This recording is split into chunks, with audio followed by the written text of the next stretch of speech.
تمام تعریفیں اللہ تعالیٰ جل جلالہ کے لیے۔ درود و سلام نبی اکرم نور مجسم شفیع معظم احمد مجتبیٰ جناب حضرت محمد مصطفیٰ اعلیٰ تحیت و ثنا کی ذات والا صفات کے لیے حمد و صلات کے بعد، عزیز دوستو، بزرگوں اور بھائیوں، انسان کبھی کبھی اس طرح کرتا ہے کہ وہ اپنے لب و لہجے سے، گفتگو سے، میل ملاپ سے لوگوں کو مطمئن تو کر لیتا ہے، لیکن اس کی قلبی واردات کیا ہے، اس کے اندر تقویٰ کتنا ہے، نیکی کتنی ہے، پرہیزگاری کتنی ہے، اس سے وہ آگاہ ہوتا ہے۔ وہ بہت ساری چیزوں کو لوگوں سے چھپا تو لیتا ہے، لیکن اپنے آپ سے نہیں چھپا پاتا، اپنے رب کریم سے نہیں چھپا پاتا۔ پھر یہ ہوتا ہے کہ وہ جھوٹی تسلیوں سے اور اپنے نفس کی جھوٹی دلیلوں سے اپنے آپ کو راضی کرتے کرتے اس مقام پہ پہنچ جاتا ہے کہ وہ ٹوٹ کے بکھرنے کے قریب آ جاتا ہے۔ اسلام ایمان کی، عقیدے کی، روحانیت کی بات کرتا ہے، اور یہ ساری چیزیں انسان کے دل کے ساتھ تعلق رکھتی ہیں۔ دنیا میں بہت سارے لوگ ایسے ہیں جو کسی وجہ سے اپنا دین ظاہر نہیں کر سکے، بتا نہیں سکے، لیکن ان کے اندر ایمان تھا، تو رب کریم قیامت کے دن انہیں ایمانداروں کے ساتھ ہی کھڑا کرے گا، حالانکہ وہ بتا نہیں سکے، سکھا نہیں سکے۔ اللہ تعالیٰ انہیں ایمانداروں کے ساتھ ہی کھڑا فرمائے گا۔ تو یاد رکھنے کی بات یہ ہے، سمجھنے کی بات یہ ہے کہ اپنی قلبی واردات پر، اپنے دل پر، اپنے باطن کی کیفیات پر نظر رکھی جائے، اور جتنی کمزوریاں اور کوتاہیاں ہیں ان سے اپنے آپ کو بچایا جائے، اور بہت ساری ایسی چیزیں جو نقصان کا باعث ہیں، ہم کہہ کے اپنے آپ کو مطمئن تو کر رہے ہیں لیکن ہمارے دل کو، روح کو نقصان دے رہی ہیں، ان سے بچا جائے۔ قرآن حکیم فرقان حمید نے ارشاد فرمایا، سورہ ملک کے اندر فرمایا، وَأَسِرُّوا قَوْلَكُمْ، تم کوئی بات چھپا کے کرو، أَوْ اجْهَرُوا بِهِ، یا اعلانیہ کرو۔ اگر سمجھنے کے لیے انسان کو کوئی چیز درکار ہو نا، تو میرا خیال ہے کہ یہ آیہ کریمہ کافی ہو جائے اس کے لیے۔ فرمایا وَأَسِرُّوا قَوْلَكُمْ، تم کوئی بات بڑی چھپا کے کرو، أَوْ اجْهَرُوا بِهِ، یا اعلانیہ کرو، یہ سمجھ لو، اس پر غور کر لو کہ إِنَّهُ عَلِيمٌ بِذَاتِ الصُّدُورِ، رب تو دلوں کے حال جاننے والا ہے۔ تم اعلانیہ کرو یا چھپا کے کرو، وہ تو جانتا ہے، علیم بذات الصدور، وہ تو دلوں کے حال جاننے والا ہے۔ تم بے شک اونچا کرو، بے شک آہستہ بولو۔ آیت نازل کب ہوئی؟ شان نزول بھی بڑا انوکھا ہے۔ مشرکین مکہ رسول کریم صلی اللہ علیہ وسلم کے بارے میں معاذ اللہ باتیں کرتے تھے، تو حضور اللہ کے دیے ہوئے علم سے انہیں جان لیا کرتے تھے۔ ایک دن وہ باتیں کر رہے تھے، تو باتیں کرتے کرتے نا مشرکین مکہ نے عجیب بات کر دی، نادان تھے نا، جانتے نہیں تھے، عجیب بات کر دی، کہنے لگے آہستہ بولو، کہیں محمد صلی اللہ علیہ وسلم کا رب سن نہ لے،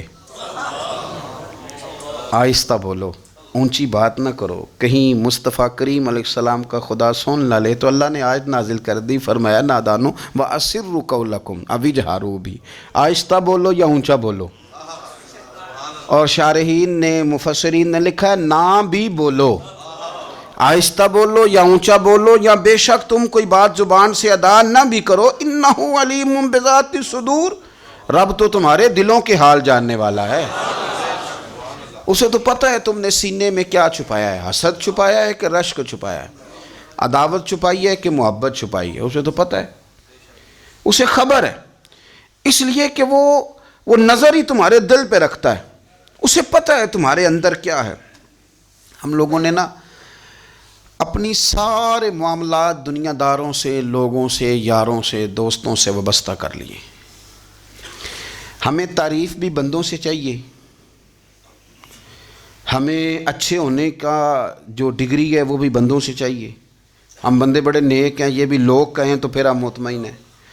ہم صحیح راستے پہ چل رہے ہیں، یہ سند بھی بندوں سے چاہیے. ہر بات پر اعتماد خلق، ہر وقت لوگوں پر ہی دھیان، لوگوں پر ہی توجہ، لوگوں کے معاملات ہی ڈسکس کرنا. بھئی یہ تو تیرے ذمہ ہی نہیں. تجھے تو کہا گیا ہے کہ وَمَن يَتَوَكَّلْ عَلَى اللَّهِ، تو اپنے رب کی ذات پر بھروسہ کر. فَهُوَ حَسْبُ، وہ تیرے لیے دنیا میں بھی کافی ہو جائے گا، آخرت میں بھی کافی ہو جائے گا. وہ تیرے لیے کافی ہے تیرا رب رسول. تو اللہ رسول کی جانب توجہ کر. ہماری ساری معاملات بندوں کے ساتھ مطلب فلانے کو کیا مل رہا ہے، فلانا کدھر جا رہا ہے، فلانے کے پیسوں پہ میرا کتنا حق ہے، فلانا آگے نکل گیا، فلاں پیچھے رہ گیا، فلاں نے محبت سے نہیں دیکھا، فلاں نے یہ کر دیا. آپ ساتھ چھوڑیں. یہ تو ہر وقت تو ذکر آپ کو اللہ کا کرنا تھا. یا ایھا الذین آمنوا اذکروا اللہ ذکرا کثیرا وسبحوہ بکرۃ واسیلا. یہ جو آپ ہر وقت بندے کر رہے ہیں یہ تو آپ کو حکم ہی نہیں ہے. آپ نے تو ہر وقت اللہ اللہ کرنی تھی. تو جو کام کرنے کا تھا وہ چھوڑ دیا، جو نہیں کرنا چاہیے تھا اس پہ بحث شروع کر دی.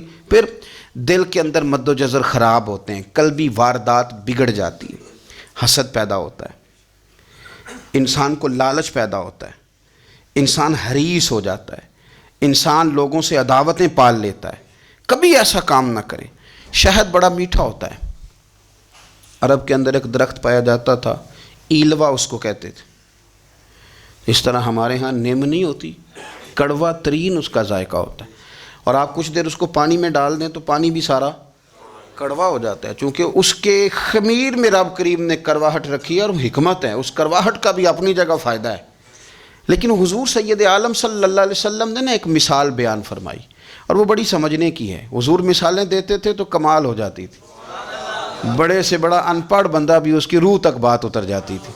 کریم محبوب علیہ السلام فرمانے لگے کہ اگر ایلوا درخت کے کچھ ٹکڑے شہد میں ڈال دیے جائیں نا تو شہد سے زیادہ میٹھی چیز کوئی نہیں ہوتی. تو حضور فرماتے ہیں کہ وہ ایلوا کا درخت جو ہے وہ شہد کو بھی بگاڑ دیتا ہے، اس میں کرواہٹ پیدا کر دیتا ہے. حالانکہ وہ بڑا میٹھا تھا، اپنی جگہ اس کی مٹھاس میں کوئی کسی قسم کی کمی نہیں تھی، لیکن وہ ایلوا کے درخت نے اسے بگاڑ دیا. اللہ کے محبوب فرماتے ہیں جس طرح ایلوا کا درخت شہد کو تباہ کر دیتا ہے نا، اس طرح حسد آدمی کے ایمان کو تباہ کر دیتا ہے. ایمان بڑی میٹھی چیز ہے، بڑی حسین چیز ہے، لیکن جب حسد آ گیا نا، حسد ہے کیا؟ حسد بندوں سے نہیں ہوتا، یہ سمجھ لیں. حسد کا مطلب، حسد کی لغوی تعریف یہ ہے کہ یہ سمجھ لینا کہ یا اللہ اسے نہیں دینا چاہیے تھا، مجھے دینا چاہیے تھا. یہ تعریف ہے. تو حسد ہوتا کس سے؟ حسد دراصل بندے پہ نہیں کیا جاتا. حسد کا معنی یہ ہے کہ آپ اللہ کی تقسیم پر اعتراض کر رہے ہیں. آپ کا کہنا یہ ہے کہ یا اللہ یہ تقسیم ٹھیک نہیں ہوئی، معاذ اللہ یہ ادھر چلا گیا، یہ تو ادھر آنے والی چیز تھی. تو یہ آپ نے ڈائریکٹ جو مقابلہ شروع کیا، معاذ اللہ یہ تو آپ نے اللہ کی تقسیم کے ساتھ شروع کر دی. تو پھر دل میں بگاڑ آتا ہے، پھر انسان ٹوٹ پھوٹ کا شکار ہوتا ہے، پھر وہ کمزور پڑ جاتا ہے، پھر وہ ایسی باتیں کرتا ہے جو اس کے منصب کے مطابق نہیں ہوتی، کچی بات کرتا ہے، کمزور بات. اللہ بہتر جانتے ہیں کون سی چیز اس نے کہاں رکھنی ہے. رب کی حکمت پر اور اس کی دی ہوئی توفیق پر راضی رہنا ایمان کا تقاضا ہے. لیکن ہمیں تو چاہیے تقسیم اپنی مرضی کی. ادھر کیوں چلا گیا، ادھر آنا چاہیے تھا. بھئی آپ کو یہ کس نے حق دیا ہے؟ مالک نے جو چاہا، جب چاہا، جہاں چاہا اپنے فضل سے عطا فرمایا. حسد، اور پھر اس کے اگر کوئی حسد نہیں کرتا تو لالچ شروع کر دیتا ہے. وہ کہتا ہے کہ یہ جو اس کا مال ہے اس میں میرا بھی حق تھا، یہ تو مجھے ملنا چاہیے تھا. آپ یقین کریں کہ بندوں سے کم پیار کرتے ہیں، جیبوں سے زیادہ پیار کرتے ہیں. اس بندے کو تو کوئی نقصان نہیں جس کے ساتھ آپ نے تعلق رکھا ہوا ہے جیب کا، لیکن آپ بڑے کمزور ہو گئے. آپ جب لالچ کر لیا، نفسانیت میں آ گئے تو آپ کمزور پڑ گئے. آپ نے مطلب کیا، آپ کا کیا خیال تھا کہ رب کی بارگاہ سے کوئی کم ملنے والا تھا جو بندوں پہ اتنی توجہ کر لی؟ حضرت بہلول دانا رحمۃ اللہ علیہ نے کیا خوبصورت انداز ہے. رب کریم کے بندوں کی باتیں اللہ کے لشکروں میں سے لشکر. کیا سوچ تھی، کیا نظریہ تھا، کیوں یہ لوگ اتنے مضبوط تھے، فکری طور پر مضبوط تھے، فکری طور پر. ہارون رشید حج کر کے واپس آ رہا ہے. حضرت بہلول دانا راستے میں بیٹھے ہیں، ملاقات ہو گئی، کہنے لگا حضور کوئی حکم ہو تو بتائیے گا۔ فرمانے لگے کوئی نہیں، تو جا اپنا کام کر۔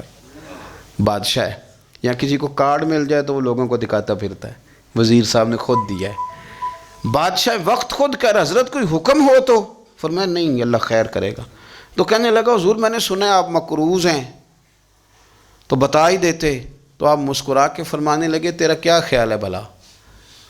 کہنے لگے حضور کس بابت؟ فرمانے لگے تیرا کیا خیال ہے کہ اللہ ہارون رشید کو دے گا اور بہلول دانا کو بھول جائے گا؟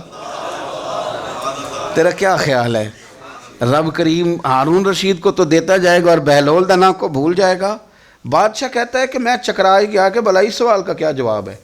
تو میں نے کہا حضور رب تو بھولنے سے پاک ہے، وہ تو کسی کو نہیں بھولتا، اسے نہ اونگ آتی ہے نہ نیند آتی ہے۔ تو فرمانے لگے جا پھر اپنا کام کر، جب مناسب سمجھے گا تو بہلول کو بھی قرضے سے نجات عطا کر ہی دے گا۔ تو جا اپنی ڈیوٹی کر، وہ جب چاہے گا نا تو میرے قرضے دور۔ تو کیا سمجھتا ہے کہ تجھے یاد رکھے گا مجھے بھول جائے گا؟ یہ کیسے ہو سکتا ہے؟ او یار ادھر دیکھ میری بات سن۔ او بھائی وہ تیرا میرا رب ہے، یہ ہو سکتا ہے کہ امیروں کو دے دے اور تیرے جیسے میرے جیسے غریبوں کو وہ بھول جائے؟ یہ ہو سکتا ہے؟ تو کیوں لوگوں کی جیبوں پہ توجہ، لوگوں کی جیبوں پہ نظریں، فلانے کے پاس آ گیا تو میں رہ گیا، مطلب کس لیے؟ ہمارا رب کسی کو بھولتا نہیں ہے، کسی شخص کو وہ میرا مالک اپنے فضل سے نظر انداز نہیں کرتا، وہ سب کو نوازتا ہے، لیکن اس کی حکمت کے تقاضوں کا انتظار کرنا مسلمان کی شان ہے۔ کبھی کسی حسد میں کبھی کرنا ہو تو رشک کریں، مزہ آئے گا۔ اور یہ رشک کرنے کا نا، رشک کا معنی کیا ہے؟ حسد کا معنی یا اللہ اسے نہیں دینا چاہیے تھا، مجھے دینا چاہیے تھا، اور رشک کا معنی یا اللہ تو نے دیا ہے، کیا بات ہے، اسے دیا تو کیا بات، اگر تو نے دیا تو مالک جچا بھی ہے، اگر تو نے دیا ہے تو نظر بھی آیا ہے، اگر تو نے دیا ہے تو پھر کیا بات ہے، کمال ہو گئی، وہ نظر آ رہا ہے۔ اور یا اللہ اسے دیا ہے تو میں بھی تیرا بندہ ہوں، اسے بھی اور دے اور مجھے بھی عطا فرما۔ یہ رشک ہے۔ رشک کا نا حضور نے حکم دیا ہے، نبی پاک نے رشک کا۔ ہمارا یہ مسئلہ ہے کہ ہم نا جو کرنے والا کام ہے وہ نہیں کرتے، رشک کریں۔ بخاری مسلم میں حدیث ہے، نبی پاک صلی اللہ علیہ وسلم نے فرمایا 2 بندوں پر رشک کرو۔ کہو کیا بات؟ رشک کرو 2 بندوں۔ یا رسول اللہ کون کون سے؟ فرمایا ایک وہ مالدار جسے اللہ دولت دے اور وہ صبح بھی رب کے رستے میں خیرات کرے اور شام بھی رب کے رستے میں خیرات کرے، یہ قابل رشک ہے۔ کہو تیری کیا بات ہے بھائی، کیا تجھے اللہ نے نوازا ہے، اور اس پر رشک کرو کو یا اللہ اسے اور دے تاکہ یہ تیرے بندوں پہ اور اثار کرے اور تیرے بندوں پہ سخاوت کرے، اور اللہ اس کے فعل تصدق ہمیں بھی عطا فرما۔ اور حضور فرماتے ہیں ایک مالدار پر جو صبح و شام سخاوت کرے، اور ایک اس عالم پر جسے اللہ قرآن کا علم دے، وہ صبح بھی لوگوں کو قرآن مجید کے ترجمے، تفسیریں، قرآن کے درس سکھائے، اور شام بھی لوگوں کو قرآن مجید کے درس عطا فرمائے۔ اس پر رشک کرو، کہو کیا بات ہے یار تیری، تجھے اللہ نے کتنا نوازا۔ قابل رشک لوگوں پر رشک کرو، ان کی تعریف کرو، ان کے لیے اچھے کلمات ادا کرو۔ معاشرے میں حسد پرموٹ ہوا ہے، اگر کبھی رشک پرموٹ ہوتا نا تو عزتیں بڑھ جاتی، محبتیں بڑھ جاتی، خلوص میں اضافہ ہوتا، لوگ ایک دوسرے کے قریب آتے۔ ہم نے کسی فضیلت والے کی فضیلت کو تسلیم کرنے سے انکار کر دیا، ہم نے کسی بڑائی والے کی بڑائی کو تسلیم کرنے سے انکار کر دیا، ہم نے حسد کیا، ہم نے لالچ کیا، ہم حریص ہوئے۔ اس کا نقصان یہ ہوا کہ لوگ ایک دوسرے کے پاس رہتے ہوئے پاس نہیں رہتے، ایک دوسرے کے ساتھ وقت گزار رہے ہوتے ہیں لیکن ان کے بارے میں رویے ان کے سخت ہوتے ہیں، لب و لہجہ تلخ ہوتا ہے۔ جب وہ کسی کے بارے میں بے لاگ تبصرہ پوچھا جائے تو غلط باتیں کریں۔ رشک کریں، دیکھیں نا حضرت ابو بکر صدیق رضی اللہ، حضرت عمر فاروق رضی اللہ، ساری زندگی دوڑ لگی رہی۔ حضرت عمر کہتے میں نے ساری زندگی دوڑ لگائی ہے کہ ابو بکر سے آگے گزر جائیں، لیکن یہ دوڑ حسد والی نہیں، یہ رشک والی۔ فرماتے میرا دل کرتا تھا کہ میں نیکیوں میں ابو بکر سے آگے گزر جاؤں، حضور کے عشق میں ابو بکر سے آگے گزر جاؤں، نبی پاک علیہ السلام کی اولاد کی محبت میں ابو بکر سے آگے گزر جاؤں، میں نا خیر کے کاموں میں آگے گزروں۔ کہتے میرا ساری زندگی رشک کا رشتہ رہا، یہ رشتہ شاندار ہے، اس پر عمل کریں، اس پر توجہ کریں۔ بجائے اس کے کہ یہ کہنا کہ استاد جی کا فلانے سے زیادہ پیار ہے، پیار کی وجوہات تلاش کر. مرشد فلانے پہ نظر رکھتے ہیں تو میرے بھائی وہ نوٹوں کی وجہ سے نظر نہیں رکھتے، تو وجہ تو تلاش کرنا، وجہ کیا ہے. تو اپنے آپ کو اس طرح کا بنا، تو اس طرح کی کیفیات پیدا کر اپنے اندر. ہم کیا کرتے ہیں کہ رشک کرنے کی بجائے حسد کرتے ہیں. حسد نہیں کریں، اپنے آپ کو سنواریں، وہ رشک کی وجہ سے آپ سنوار سکتے ہیں. نبی پاک علیہ السلام کی پیاری زوجہ ام المومنین سیدہ عائشہ صدیقہ، بڑی شان ہے اس خاتون کی، بڑی عظمت ہے ان راہوں کے صدقے جن رستوں سے سیدہ پاک کی سواریاں گزرا کرتی ہیں. کیا درجہ اللہ نے دیا ہے سیدہ عائشہ صدیقہ کو. کہتی ہیں حضور کا وصال میری گود میں ہوا ہے. اور مولا علی شیر خدا فرماتے ہیں میں نے حضور کو سب سے زیادہ عائشہ صدیقہ سے پیار کرتے ہوئے دیکھا. اور عائشہ صدیقہ رضی اللہ تعالیٰ عنہ فرماتی ہیں میں نے حضور کو سب سے زیادہ فاطمہ الزہرا سے پیار کرتے دیکھا. یہ الگ ماحول ہے ان کا آپس میں. تو حضرت عائشہ صدیقہ اتنا بڑا مقام، لیکن وہ فرماتی ہیں میں نے ساری زندگی سیدہ خدیجۃ الکبریٰ پر رشک کیا.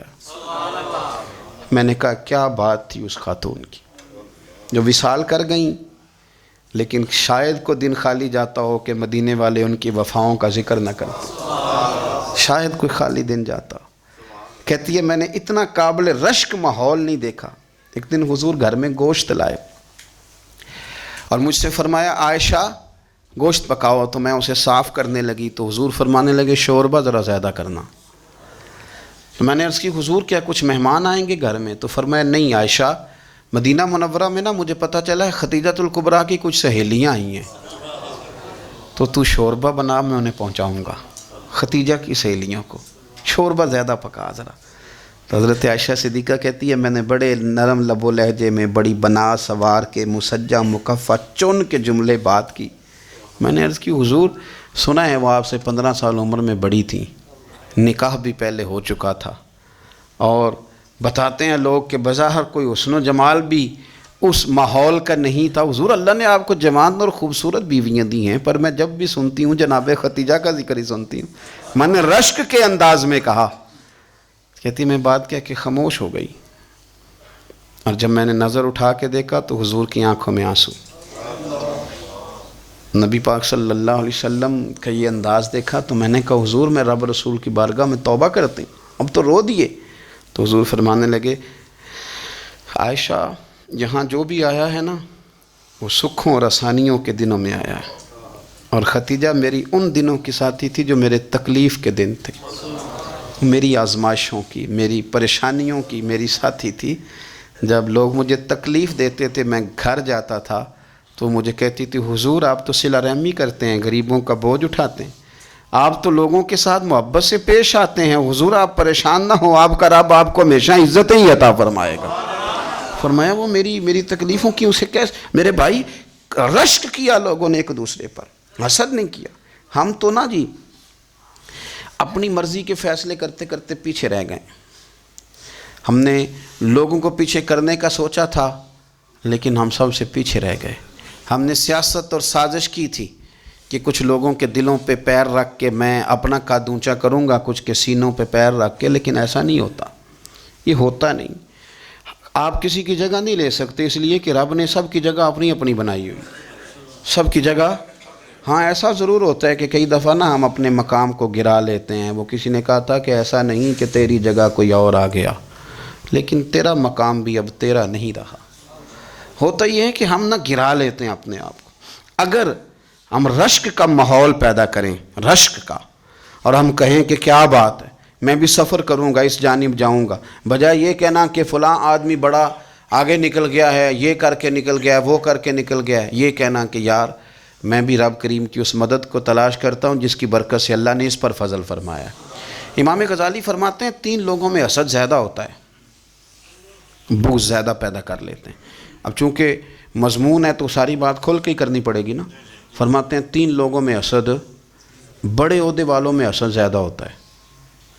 یعنی صوبائی وزیر کہتا ہے کہ حق میرا ویسے وفاقی وزیر کا تھا، اور وفاقی وزیر کہتا ہے کہ جتنا میرا تجربہ ہے نا مجھے بنایا وزیر اعظم ہی جاتا تو بات ٹھیک تھی. حسد زیادہ، بڑے عہدے والوں میں حسد. اور امام غزالی فرماتے ہیں مالداروں میں حسد زیادہ ہوتا ہے. غریب نے غریب سے کیا جلنا ہے؟ جلنے کو شے ہی کوئی نہیں، کس سے جلیں گے؟ تو غریب تو بیچارہ 4 روٹیاں ہوتی ہیں تو کہتا ہے چلو ٹھیک ہے آ جاؤ، دونوں مل کے بیٹھ جاتے ہیں۔ غریبوں کے دوست بھی غریب، امیر حسد کرتے ہیں، وہ سودے پہ سودا کرتے ہیں، وہ ایک دوسرے کی کمزوریاں بیان کرتے ہیں۔ میں نے گاہکوں کو نفع لیتے دیکھا ہے، فلانے سے مال لیتے تھے جی، اس نے بڑا تنگ کیا، تو کہتا ہے اسی طرح کا تو مجھ سے خریدا کر۔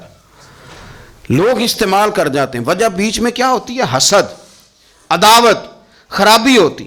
اور تیسری بات امام غزالی نے شاید میرے لیے کہی ہے، امام غزالی فرماتے ہیں علماء میں حسد بڑا ہوتا ہے، عہدیداروں میں، مالداروں میں اور علم والے لوگوں میں۔ وہ بھی اللہ کی تقسیم پر راضی نہیں ہوتے، چونکہ وہ سمجھتے ہیں مجھے یہ لفظ آتے ہیں، میری قابلیت زیادہ ہے، میں زیادہ پڑھا لکھا ہوں، تو یہ منصب بھی میرا تھا، یہ کام بھی میرا تھا، یہ بھی میرے پاس ہونی چاہیے۔ ایسا نہیں ہوتا، یہ تو رب کریم کی عطا ہے۔ میں کئی دفعہ کہہ چکا ہوں کہ کام لینے پہ آئے تو میرے جیسے بیکار آدمی سے کام لے لے، یہ اس کی عطا ہے۔ اب ہمیں کرنا کیا ہے؟ ہمیں اس کی تقسیم پر راضی رہنا ہے، اس کی تقسیم پر قربان جائیں۔ رسول پاک علیہ السلام سے صحابی نے پوچھا حضور عزت کیا ہے؟ فرمایا جو رب نے تجھے دیا اس پہ راضی ہو جا، اللہ عزت عطا کر دے گا۔ قناعت کر، جو اللہ نے تجھے دیا اس پر قناعت کر، اللہ تجھے عزت دے دے گا۔ حضور ذلت کیا ہے؟ فرمایا لوگوں سے لالچ نہ رکھنا، تو ذلیل ہو جائے گا، لالچ نہ کر۔ تیزی کے ساتھ پرموٹ ہوتی ہیں چیزیں، ہمیں سازش کرنی آتی ہے، ہمارا خیال ہوتا ہے کہ میں نے دوسروں کے پیسوں پہ کاروبار کرنا ہے، ہمارا خیال ہوتا ہے کہ پالٹی ڈال کے روٹی کھانی ہے، ہمارا خیال ہوتا ہے کہ کسی بندے کو کس طرح استعمال کرنا ہے۔ یاد رکھ لینا، کبھی بات نہ بھولنا، جو لوگوں کو استعمال کرنا چاہتا ہے وہ ساری زندگی استعمال ہوتا رہتا ہے۔ جو کسی شخص کو کسی مقام پر رسوا کرنا چاہتا ہے اپنی عزت بچا نہیں پاتا۔ جو آدمی لوگوں کو حقیر جانتا ہے اللہ اسے کبھی عزتیں عطا نہیں کرتا، وہ گڑھوں کے اندر گرتا چلا جاتا ہے۔ یاد رکھیں جو عزتیں دینی شروع کر دے رب اسے باعزت بنا دیتا ہے، جو پیار کرنا شروع کر دے معاشرے میں لوگ اس سے پیار کرنے لگ جاتے۔ جو کسی دیکھیں اگر ہم وہاں سے مانگے جہاں سے سب کو ملتا ہے تو پھر بندوں پر اتنی نظر رکھنے کی ضرورت باقی رہتی نہیں ہے۔ ادھر دیکھیں رشک کریں گے تو لالچ سے بھی بچیں گے، حسد سے بھی بچیں گے۔ بخاری مسلم میں حدیث ہے، حضرت ابو ہریرہ رضی اللہ تعالیٰ عنہ کہتے ہیں ہم حضور کی بارگاہ میں حاضر تھے تو کچھ غریب لوگ حاضر ہوئے، غربا۔ انہوں نے عرض کی یا رسول اللہ صلی اللہ علیہ وسلم ایک گزارش کرنے آئے۔ حضور نے فرمایا کہو؟ کہ یا رسول اللہ امیر تو ہم سے آگے نکل گئے۔ حضور نے فرمایا کس بات میں؟ عرض کی حضور نمازوں میں نہیں ہم گزرنے دیتے، اتنے نفل وہ پڑھتے ہیں اتنے ہم بھی پڑھ لیں گے۔ صحیح بتانا صحیح، آج کل یہ نمازوں کا مقابلہ بھی ہے کہ نفل میں نے زیادہ پڑھنے، عبادت میں نے۔ ہمارے اصحاب رحمۃ اللہ علیہ فرمایا کرتے تھے آستانوں پہ گدی نشینوں کا تو رولا ہوتا ہے، اللہ اللہ کرنے کا رولا نہیں ہوتا۔ یہ تو شور ہوتا ہے کہ سجادہ میں ہوں سجادہ، اور سب نے کوئی نہ کوئی کہانی سنائی ہوتی، کہتے نہیں ابا جی مجھے کہہ گئے تھے کان میں، دوسرا کہتا نہیں مجھے لکھ کے دے گئے تھے، تیسرا کہتا تمہیں تو پتہ ہی نہیں، تم تھے ہی نہیں، عمرے پہ تو میرے ساتھ گئے تھے۔ جو میرے ساتھ ان کا معاہدہ ہوا وہ خانہ کعبہ میں ہوا ہے، لہذا میرا پہلا نمبر ہے۔ سب کے پاس کوئی نہ کوئی معاملہ ہوتا ہے، یہ سارے کام کوئی ضروری نہیں۔ ضروری کیا ہے کہ وہ جو کہتے تھے کرو، جس نے سب سے زیادہ کر کے دکھایا ہے وہ زیادہ جانشین ہے، وہ زیادہ جانشین ہے جس نے زیادہ کر کے دکھایا۔ معاملہ تو یہ ہے کہ اس رستے پہ کس کس نے چلنا ہے۔ لوگ تو سجادہ نشینی سے بھاگا کرتے تھے، بھاگتے تھے۔ حضرت ابو بکر صدیق رضی اللہ تعالیٰ عنہ کا وصال ظاہری ہوا تو حضرت عمر خلیفہ بنے، تیسرا دن تک خلیفہ بنے ہوئے، 2-3 چھوٹی چھوٹی بچیاں آ گئیں، چاچا جان آپ خلیفہ بنے؟ فرمایا ہاں۔ چلو پھر عصر کے بعد ابو بکر ہمارے گھر جاتے تھے۔ فرمایا پتر تمہارے گھر کیا ہے؟ کہنے لگی ہم یتیم ہیں، ہمارا بھائی کوئی نہیں۔ ابو بکر روز عصر کے بعد آتے تھے، ہماری بکریوں کا دودھ دھو کے ہمیں دے جاتے تھے، کچھ بیچ کے گزارا کر لیتی تھیں، کچھ پی لیتی تھیں۔ چچا 3 دن ہو گئے، میری اماں بھی روتی ہے، بہنیں بھی روتی ہیں، آپ چلیں گے؟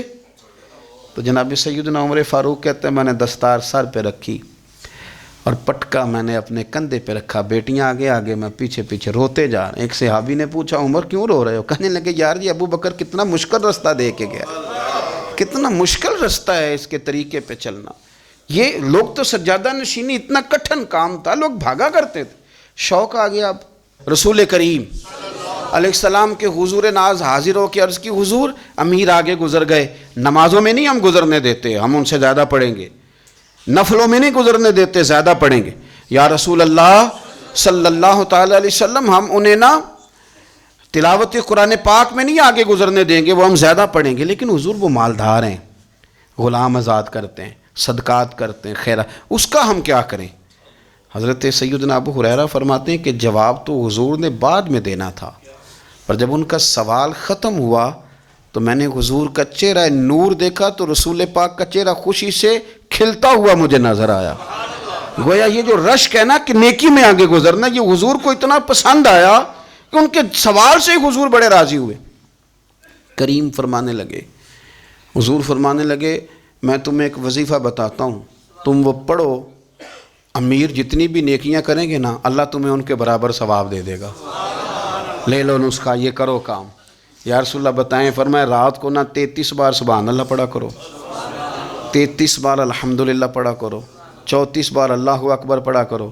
اب جتنی بھی نیکیاں امیر کریں گے نا تمہارے وظیفے کی برکت سے اللہ تمہیں ان کے برابر ثواب عطا کر دے۔ اب جناب ابو ہریرہ کہتے میں نے ان کے چہرے دیکھے تو مجھے یوں محسوس ہوا کہ جس طرح کسی بندے کی کھوئی ہوئی رقم مل جائے تو وہ راضی نہیں ہوتا۔ کھوئی ہوئی رقم مل جائے تو بڑا جیسے کوئی اس کے ہاتھ، چلیں اپنا ترجمہ کر لیتے ہیں، کمیٹی نکلنے پہ نہیں بندہ بڑا راضی ہوتا کہ 11 مہینے سے دے رہا تھا، 10 مہینے سے چلو نکل ہی آئی ہے، شکر ہے اللہ کا، بڑا خوش ہوتا ہے بندہ، بڑا راضی ہوتا ہے۔ اس طرح ان لوگوں کے چہرے کھل اٹھے، کیا بات ہے حضور، بس اب نہیں ہم گزرنے دیتے۔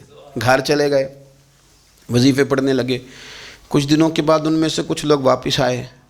حضرت ابو ہریرہ کہتے ہیں مجھے چونکہ وہ پرانی بات یاد تھی تو میں دلچسپی سے ان کا آنا جانا دیکھنے لگا۔ وہ کریم کی بارگاہ میں آ کے بیٹھے تو ان میں سے ایک شخص بڑی پریشانی کے ساتھ کہنے لگا حضور بڑی پریشانی لگ گئی۔ فرمایا کیا ہوا؟